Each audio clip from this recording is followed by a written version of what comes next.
और अब बात बंगाल की, क्योंकि बंगाल में कल बड़ा इम्तिहान है।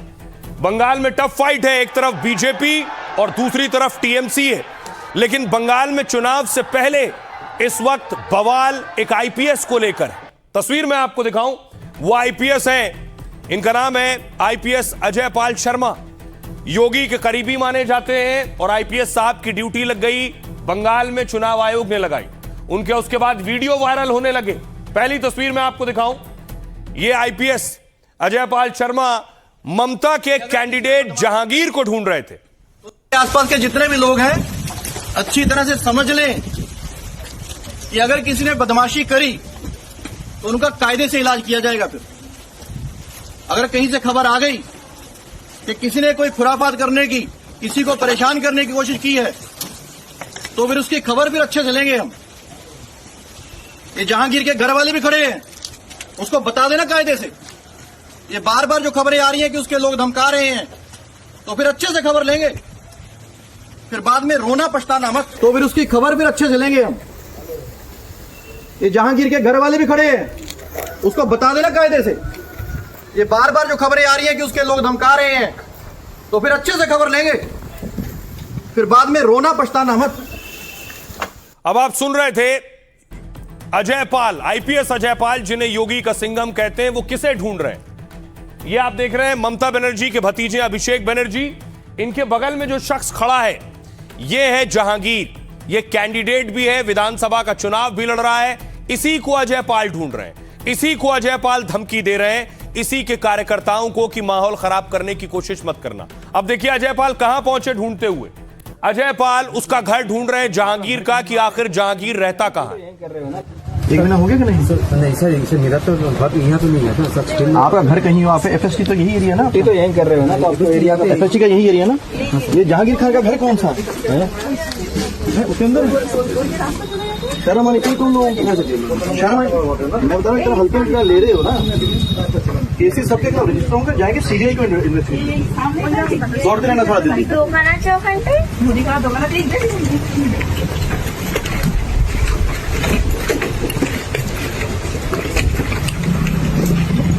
एक महीना हो गया कि नहीं? नहीं सर, मेरा तो अजय पाल जहांगीर का घर ढूंढ रहे थे। जहांगीर टीएमसी के कैंडिडेट। अजय पाल उनके घर पहुंचे और वहां जो लोग मौजूद थे पड़ोसी, उनसे बात करने लगे। ये तस्वीर देख रहे हैं आईपीएस की। जहांगीर के घर पहुंच चुके हैं और वहां सवाल जवाब कर रहे हैं। जहांगीर खान की क्या लगता है?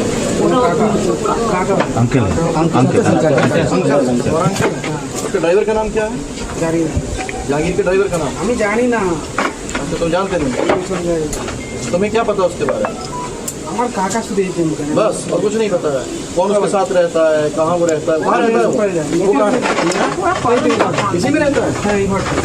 घर में तो कोई रहता ही नहीं है, तो अभी बन रहा है। भीतर है, एंट्री यहीं से। अब जहांगीर को पता चला कि योगी के सिंघम उन्हें ढूंढ रहे हैं, तो जहांगीर भी सामने आए और उसके बाद जहांगीर ने देखिए कैसे जवाब दिया सिंघम को।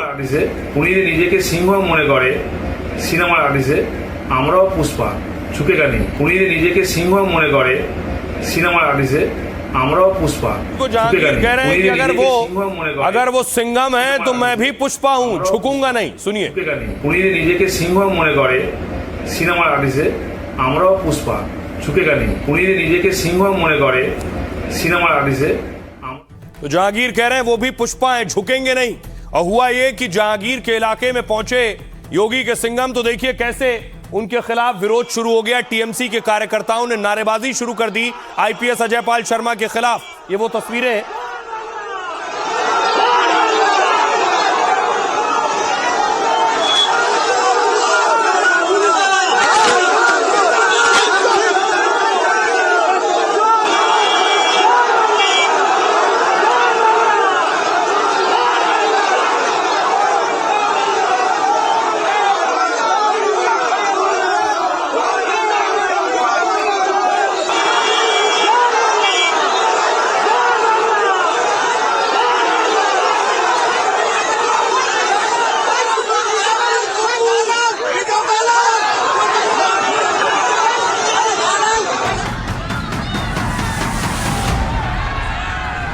খেলা তো ওরা শুরু করেছে, শেষটা কিন্তু আমরা করব। ये जहांगीर के घर वाले भी खड़े हैं, उसको बता देना कायदे से। ये बार बार जो खबरें आ रही हैं कि उसके लोग धमका रहे हैं, तो फिर अच्छे से खबर लेंगे। नाम अजय है लेकिन उन्हें सिंघम कहते हैं। स्टाइल और अंदाज भी एकदम सिंघम वाला ही है। गलत होता देखकर उनके अंदर आता माझी सटकली का अलार्म बजने लगता है। आसपास के जितने भी लोग हैं अच्छी तरह से समझ लें कि अगर किसी ने बदमाशी करी तो उनका कायदे से इलाज किया जाएगा। फिर इनकी कर्म भूमि उत्तर प्रदेश है, लेकिन फिलहाल चुनाव आयोग ने पश्चिम बंगाल में तैनात कर रखा है। चुनौती बड़ी है, लेकिन सिंघम किसी से डरते नहीं, घबराते नहीं, धमकी देने वालों की अच्छे से खबर लेते हैं। ये जहांगीर के घर वाले भी खड़े हैं, उसको बता देना कायदे से। ये बार बार जो खबरें आ रही हैं कि उसके लोग धमका रहे हैं, तो फिर अच्छे से खबर लेंगे।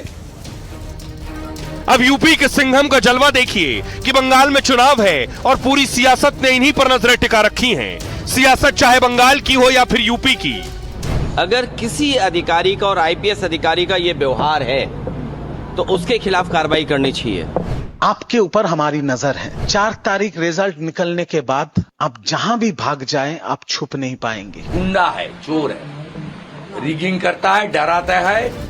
दूसरे चरण के मतदान से पहले क्या टीएमसी और क्या समाजवादी पार्टी, ऐसा लग रहा है कि सबके एजेंडे में सबसे ऊपर ये आईपीएस अधिकारी ही है। अगर किसी ने बदमाशी करी, अब देखिए आईपीएस घिर गए। ये तस्वीरें यूपी तक देखी गई। सबसे पहले अखिलेश यादव ने हमला किया है। क्या कह रहे हैं अखिलेश यादव? योगी के पसंदीदा आईपीएस अजयपाल शर्मा पर घमासान और बढ़ गया है। पश्चिम बंगाल से उत्तर प्रदेश तक जमकर बयानबाजी शुरू हो गई। अजयपाल शर्मा की तैनाती का मामला सोचिए अदालत तक, कोर्ट तक पहुंच गया। कलकत्ता हाईकोर्ट का चुनाव आयोग के फैसले में दखल से इनकार है। आईपीएस अजयपाल शर्मा बंगाल चुनाव में पर्यवेक्षक बनाए गए। अजयपाल शर्मा के वायरल वीडियो की टीएमसी ने शिकायत की, लेकिन कोर्ट ने 29 अप्रैल तक मामले की सुनवाई से इनकार कर दिया। 29 अप्रैल को ही बंगाल में दूसरे फेज की वोटिंग होगी। सोशल मीडिया पर अजयपाल शर्मा का वीडियो वायरल है। इसमें वो टीएमसी उम्मीदवार जहांगीर खान के समर्थकों को धमका रहे हैं। जहांगीर खान के घर के बाहर खड़े होकर सख्त लहजे में चेतावनी दे रहे हैं और इस वायरल वीडियो को लेकर बंगाल से यूपी तक सियासी भूचाल मचा है।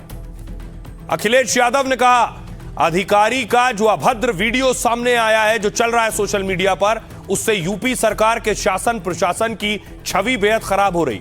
अखिलेश ने अजयपाल शर्मा को सस्पेंड करने की मांग कर दी।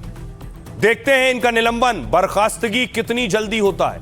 अखिलेश ने वायरल वीडियो को लेकर कल भी धमकी दी थी। पश्चिम बंगाल में बीजेपी ने ऑब्जर्वर के नाम पर रामपुर और संभल में टेस्ट किए हुए अपने एजेंट भेजे हैं, लेकिन इनमें कुछ होने वाला नहीं। दीदी हैं और दीदी रहेंगी। अखिलेश ने सरकार बनने पर कार्रवाई की धमकी दी। सही समय आने पर इन जैसे एजेंडों के एजेंट की सारी आपराधिक करतूतों की गहरी जांच होगी। हम ना इन्हें भागने देंगे, ना भूमिगत होने देंगे। ये खोज के लाए जाएंगे और खोद के लाए जाएंगे। लोकतंत्र के अपराधी बख्शे नहीं जाएंगे।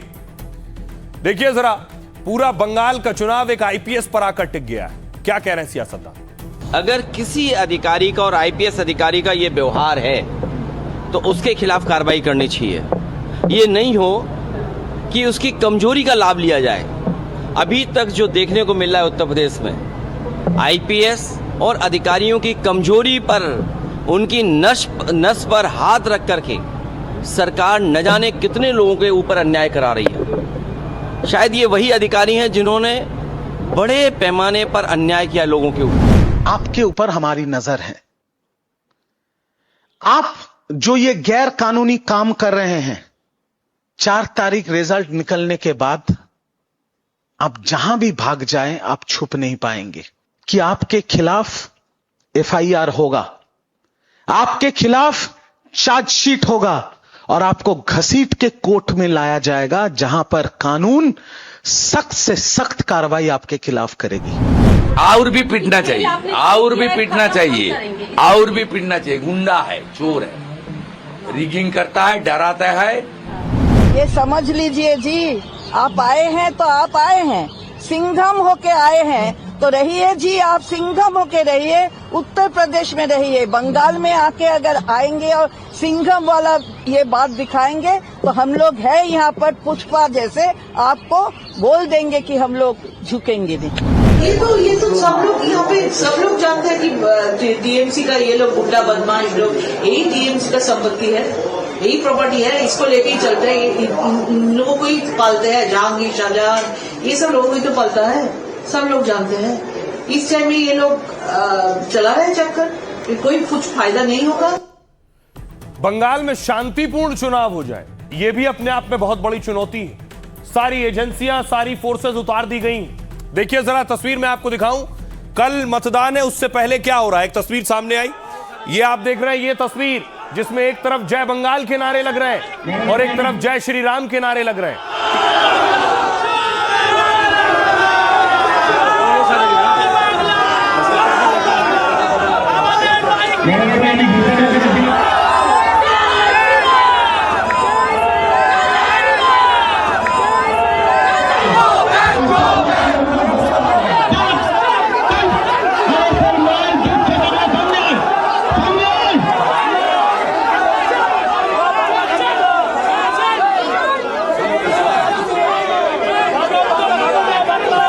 टीएमसी के जो कार्यकर्ता हैं वो जय बंगाल के नारे लगा रहे हैं, बीजेपी के कार्यकर्ता जय श्री राम के नारे लगा रहे हैं।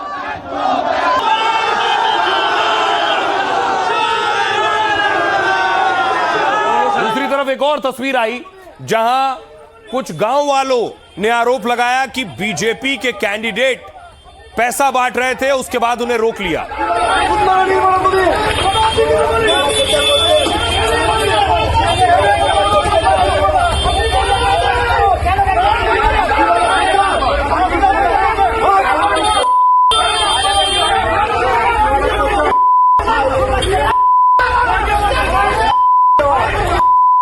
बस ये हालात ना हो इसीलिए फौज उतारी गई है, इतनी तैयारी की गई है। और यही वजह थी कि अजय पाल जहांगीर के समर्थकों को समझाने पहुंचे थे, वार्निंग देने पहुंचे थे। जहांगीर सामने आए। আজকের ওরা অনেক খেলা দেখাচ্ছে, তা খেলা তো ওরা শুরু করেছে, শেষটা কিন্তু আমরা করব। খেলা তো ওরা শুরু করেছে, কিন্তু শেষটা আমরা করব। আজকের ওরা অনেক খেলা जहांगीर कह रहे हैं खेल तुमने शुरू किया, खेल खत्म मैं करूंगा, पिक्चर अभी बाकी है। देखिए जरा क्या कह रहे हैं जहांगीर, क्योंकि अब तक आपने सुना अजय पाल को। टीएमसी उम्मीदवार जहांगीर खान ने योगी के करीबी को चुनौती दी।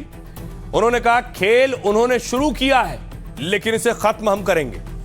अभिषेक के करीबी जहांगीर ने कहा यह सीएम योगी का इलाका नहीं है, यह ममता बनर्जी का इलाका है, यह उत्तर प्रदेश नहीं है। यहां पर पश्चिम बंगाल का कल्चर है, इधर कोई सिंघम नहीं चलेगा। अगर वो सिंघम है तो जहांगीर ने खुद को पुष्पा बताया। जहांगीर ने आईपीएस पर अपने परिवार को धमकाने का आरोप लगाया। टीएमसी उम्मीदवार ने पूछा क्या यही पुलिस अब्जॉर्बर का काम कर रहे हैं। जहांगीर ने कहा कि चुनाव आयोग का ऐसा कोई नियम नहीं है जो यह कहता है कि पुलिस ऑब्जर्वर घरों में आकर धमका जाए। जहांगीर का आरोप है कि बीजेपी की मदद के लिए लोग गैर कानूनी काम कर रहे हैं। जहांगीर खान साउथ 24 परगना की फाल्टा सीट से उम्मीदवार हैं। साउथ 24 परगना ममता का गढ़ रहा है। हलफनामे के मुताबिक जहांगीर ने 12वीं तक पढ़ाई की। इनके पास 2 करोड़ 10 लाख रुपए की संपत्ति है। एफिडेविट के मुताबिक जहांगीर पर कोई आपराधिक मामला दर्ज नहीं है। सुनिए जरा, आईपीएस को अब तक आपने सुना, अब ममता के उस कैंडिडेट को सुनिए जिसको आईपीएस ढूंढ रहे थे। आसपास के जितने भी लोग हैं अच्छी तरह से समझ लें कि अगर किसी ने बदमाशी करी तो उनका कायदे से इलाज किया जाएगा। फिर अगर कहीं से खबर आ गई कि किसी ने कोई खुराफात करने की, किसी को परेशान करने की कोशिश की है तो फिर उसकी खबर फिर अच्छे से लेंगे हम। ये जहांगीर के घर वाले भी खड़े हैं, उसको बता देना कायदे से। ये बार बार जो खबरें आ रही हैं कि उसके लोग धमका रहे हैं तो फिर अच्छे से खबर लेंगे, फिर बाद में रोना पछताना मत। ये लोग बहुत खेला दिखा रहे हैं। खेला तुम लोगों ने शुरू किया है, खत्म हम करेंगे। पिक्चर अभी बाकी है मेरे दोस्त, अभी तो शुरू हुआ है। और तुम लोग सोच रहे हो कुछ सीआरपीएफ के लोगों को लेकर ढींग हाकोगे। लेकिन अगर यहाँ के लोग पैदल चले तो तुम लोग हवा में उड़ जाओगे। सीआरपीएफ हवाई उड़े जाए। अब देखिए जरा, बंगाल में चुनाव है, 142 सीटों पर चुनाव है, लेकिन बात चाहे वो सियासतदान हो या आम लोग हो, आईपीएस की हो रही। आखिर अजय पाल योगी के इतने करीबी क्यों है, सवाल ये है। Ajay Pal Sharma 2011 batch UP cadre के आईपीएस हैं। रामपुर में आजम के खिलाफ कार्रवाई की शुरुआत अजय पाल ने ही की थी और योगी सरकार ने उन्हें एसपी के तौर पर रामपुर भेजा था। इसके बाद आजम खान के खिलाफ कई मामलों में कार्रवाई की उन्होंने और वो योगी के खास और दबंग पुलिस अधिकारी माने जाते हैं। अजय पाल शर्मा की पहली पोस्टिंग यूपी के सहारनपुर में हुई थी। पहली पोस्टिंग से ही वो अपराधियों के लिए खौफ का दूसरा नाम बन गए। अपराधियों पर ताबड़तोड़ एक्शन लिया और एनकाउंटर को लेकर चर्चा में आए हैं। अजय पाल को सिंघम और एनकाउंटर स्पेशलिस्ट भी कहा जाता है। अजय पाल शर्मा यूपी में 75 एनकाउंटर में शामिल रहे हैं। अजय पाल शर्मा प्रयागराज के एडिशनल कमिश्नर हैं और प्रयागराज महाकुंभ में भी वो मुख्य नोडल अधिकारी हैं। प्रयागराज में साथ साथ माघ मेले में अजय पाल ने पूरा सुरक्षा इंतजाम संभाला है। शंकराचार्य से विवाद में भी अजय पाल शर्मा सुर्खियों में थे। शंकराचार्य के खिलाफ आशुतोष महाराज ने शिकायत दर्ज कराई थी। इसके बाद शंकराचार्य ने आईपीएस अजय पाल शर्मा पर सवाल उठाए थे। आशुतोष ब्रह्मचारी के साथ बर्थडे मनाने की भी इनकी तस्वीर सामने आई थी, जिसके बाद सवाल उठे थे। अब आपको सुनवाता हूं, सुनिए जरा। हमारे सहयोगी ने अजय पाल से बात करने की कोशिश की, वो क्या पूछ रहे हैं उनसे और जहांगीर क्या कह रहे हैं। जहांगीर खान की क्या लगती है? अंकल उसके ड्राइवर का नाम क्या है? जहांगीर के ड्राइवर का नाम हमें जानी ना। अच्छा, तुम जानते नहीं? तुम्हें क्या पता उसके बारे में? हमारे काका से बस, और कुछ नहीं पता है? कौन उसके साथ रहता है, कहाँ वो रहता है, कहाँ रहता है वो कहाँ है? इसी में रहता है? घर में तो कोई रहता ही नहीं है, अभी बन रहा है। मेरे दफ्तर में जाकर पहले मेरे सिक्योरिटी गार्ड को धमकाया, फिर उत्तर प्रदेश के दबंग ऑफिसर ने मेरे घर जाकर महिला और बुजुर्गों को भी धमकाया। वो उत्तर प्रदेश के दबंग ऑफिसर हो सकते हैं, लेकिन बंगाल में सिंघम सिर्फ बंगाल की शेरनी ममता बनर्जी हैं। अब देखिए जरा, बंगाल में तैयारी क्या की गई है। केंद्र को भी पता है कि बंगाल का चुनाव कराना कितना बड़ा चैलेंज है। एनआईए, नेशनल इन्वेस्टिगेशन एजेंसी भी उतार दी गई है। एनआईए भी बंगाल में है कि शांतिपूर्ण ढंग से चुनाव हो जाएं।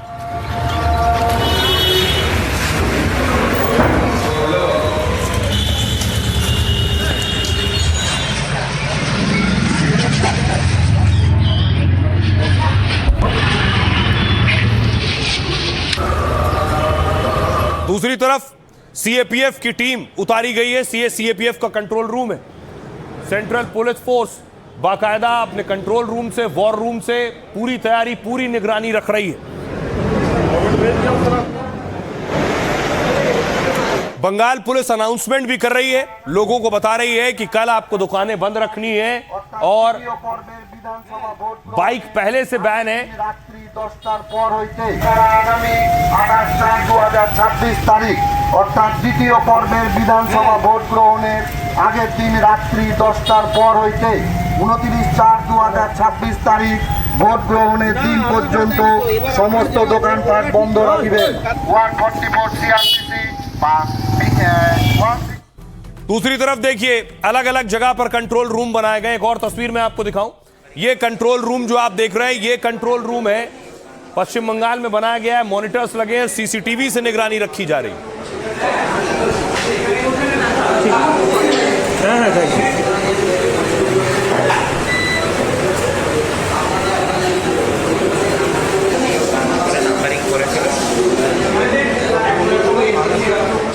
अब देखिए दूसरे चरण में कैसी तैयारी की गई है। ये आप देख रहे हैं, दूसरे चरण की तैयारी शुरू हो गई है। 142 सीटों पर वोटिंग होनी है और उसके लिए पूरी तैयारी कर ली गई है।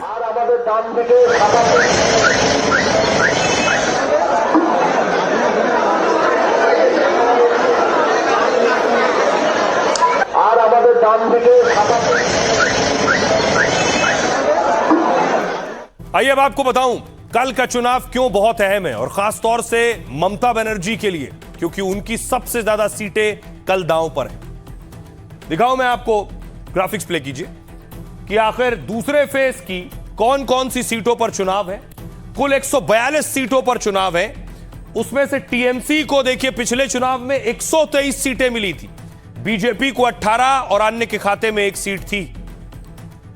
साथ ही देखिए 16 सीट, अगर मैं जिलों के हिसाब से बात करूं तो पूर्वी वर्धमान में 16 सीटें हैं विधानसभा की, 16 की 16 टीएमसी के पास थी पिछले चुनाव में। इसके अलावा हुगली में 18 सीटें, 18 में 14 टीएमसी के पास थी और 4 बीजेपी के पास थी। हावड़ा में 16 सीटें, 16 की 16 टीएमसी के पास थी। कोलकाता में वोटिंग होगी कल, 11 सीटें कोलकाता में, 11 की 11 टीएमसी के पास थी।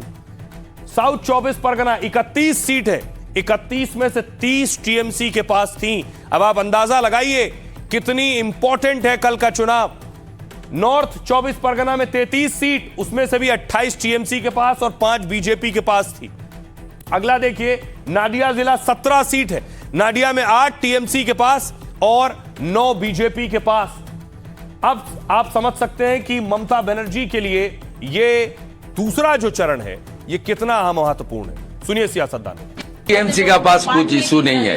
ये कम्युनल पॉलिटिक्स टीएमसी नहीं करता है। क्यों ममता बनर्जी पितृपक्ष में दुर्गा पूजा उद्घाटन के लिए जाएगी हिजाब लगा के? क्यों? कोई मुसलमान बोला ममता बनर्जी को तुम जाओ? इस बार सनातनी एकजुट हो गया है, इसको उखाड़ फेंकना चाहिए, नहीं तो हम लोग का 2 दिन कम्युनल बोलेगा लेकिन हम लोग को परमानेंट रिफ्यूजी होना पड़ेगा।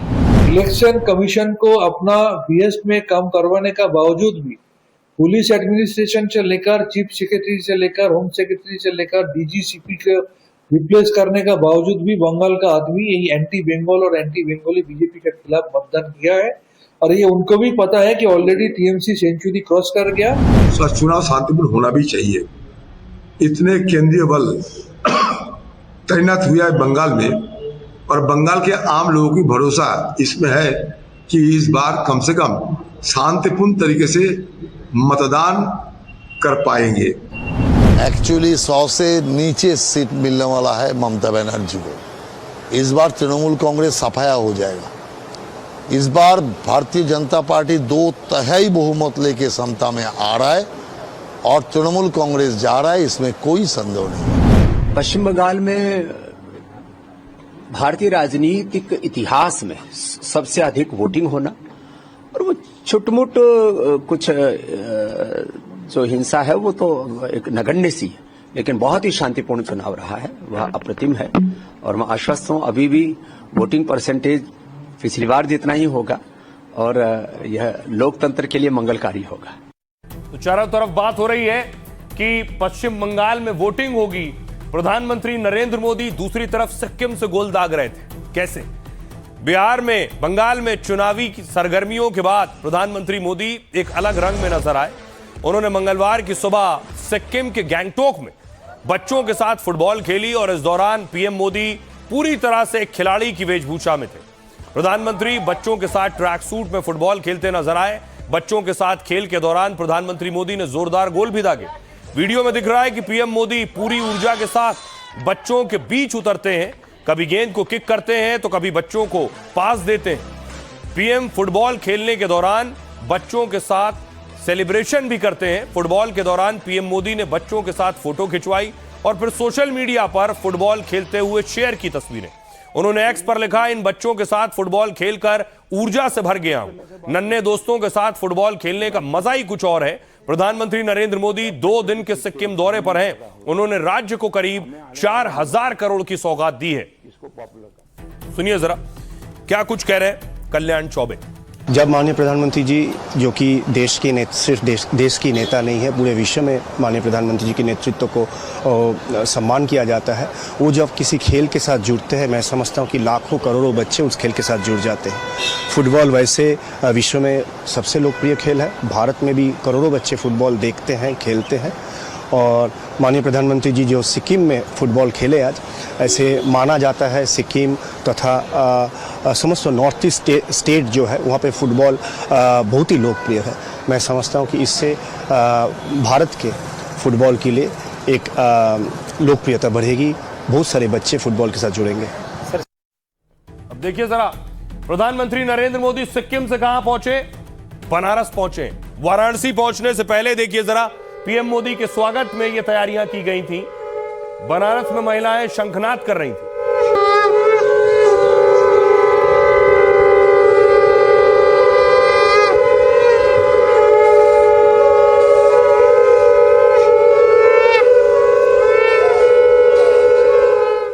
और उसके बाद प्रधानमंत्री नरेंद्र मोदी एक महिला सम्मेलन में शामिल हुए और पीएम मोदी ने यहां से महिला आरक्षण का भी जिक्र किया और विरोधियों को भी घेरा महिलाओं के बीच से कि कैसे महिलाओं पर अब तक विरोधियों ने चुप्पी साधी है, खासतौर से महिला आरक्षण पर।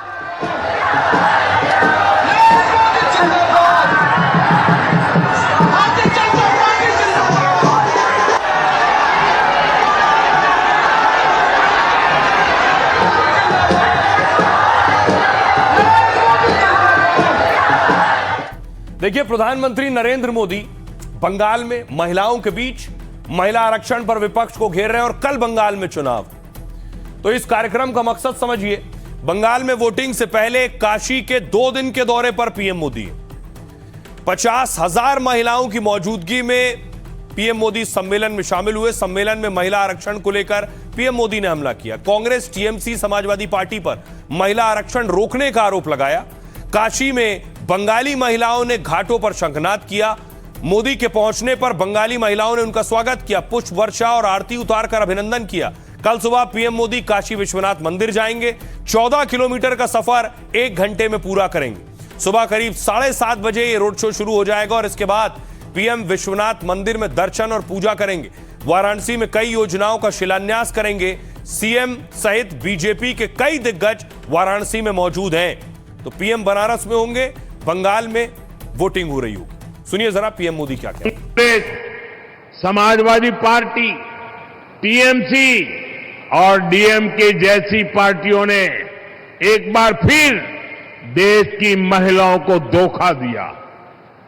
ऐसे दलों ने 40 साल से महिला आरक्षण पर ब्रेक लगाया हुआ था।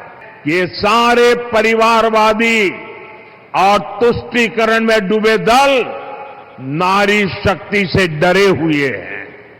ये जानते हैं कि अगर धरातल पर काम करने वाली बेटियां ऊपर आ गई तो इनका नियंत्रण खत्म हो जाएगा। बहनें, बेटियां इनकी इस कुटिल मंशा को पहचान गई है। आप देख रहे हैं, असम, केरलम, पुडुचेरी, बंगाल और तमिलनाडु में बहनों ने रिकॉर्ड मतदान किया है। महिला आरक्षण विरोधी दलों को अंदाजा नहीं है कि बहनों का ये वोट महिला विरोधी इन दलों को सजा देने के लिए हुआ है। अब देखिए जरा, पीएम मोदी बनारस में है और बीजेपी के लिए एक अच्छी खबर आई है गुजरात से। क्या है वो खबर? उससे पहले देखिए, आज गृह मंत्री खुद सोमनाथ में थे।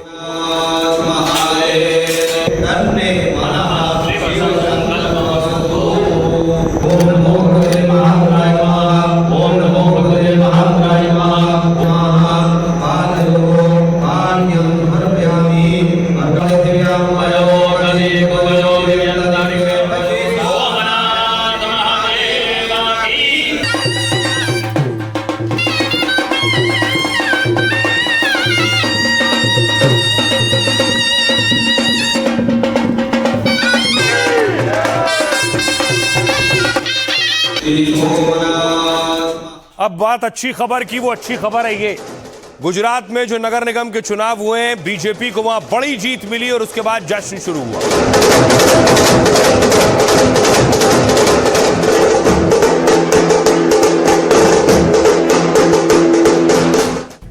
और आम आदमी पार्टी के भी पार्षद जीते। तो देखिए जरा, आम आदमी पार्टी के कार्यकर्ता भी ढोल नगाड़ों के साथ, झंडों के साथ जश्न मना रहे हैं।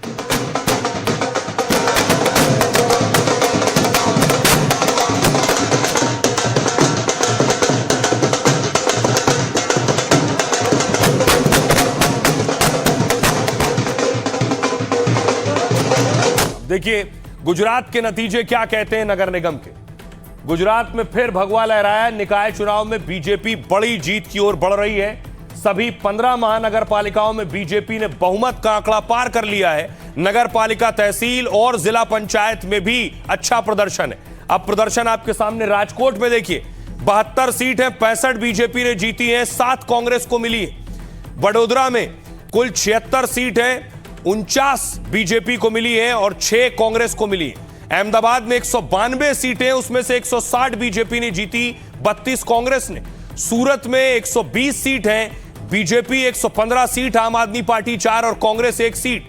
मोरबी में 52 सीट, 52 की 52 बीजेपी ने जीत ली है। वोटों की गिनती अभी भी जारी है और अब तक कांग्रेस दूसरे नंबर की पार्टी है। पिछली बार सूरत में 27 सीटें हासिल करने वाली आम आदमी पार्टी को झटका लगा है। इस बार आम आदमी पार्टी को कुछ खास सफलता हाथ नहीं लगी है।